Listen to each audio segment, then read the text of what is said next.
இன்னைக்கு ஐஸ் ஸ்டிக்ஸை வச்சு எப்படி கிராஃப்ட் பண்ணுறதுன்னு பார்க்கலாம். அதுக்கு 3 ஐஸ் ஸ்டிக்ஸை நான் இந்த மாதிரி அரேஞ்ச் பண்ணிக்கிறேன்.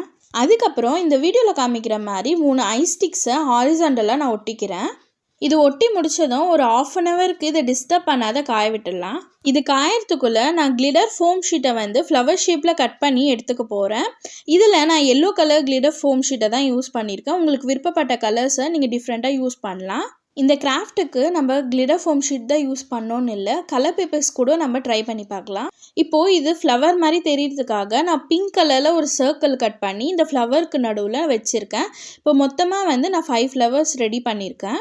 நான் இந்த வீடியோவில் காமிக்கிற மாதிரி 4 பக்கமும் இந்த ஃப்ளவர்ஸை ஒட்டிட்டு அப்புறம் சென்டர்லேயும் ஃப்ளவர்ஸை ஒட்டிக்கிறேன். இது பார்க்க கொஞ்சம் சிம்பிளாக இருந்த மாதிரி இருந்துச்சு, அதனால க்ரீன் கலர் ஃபோம் ஷீட்டை நான் லீஃப் ஷேப்பில் கட் பண்ணி ஒட்டிக்கிறேன். லாஸ்ட்டாக இதில் 3 டாசல்ஸ் ஆட் பண்ணி இந்த கிராஃப்டை முடிச்சிட்டேன். இந்த கிராஃப்ட் உங்களுக்கு பிடிச்சிருக்கோன்னு நம்புறேன். மறக்காமல் லைக் பண்ணி சப்ஸ்கிரைப் பண்ணுங்கள். தேங்க்யூ. பாய் பாய்.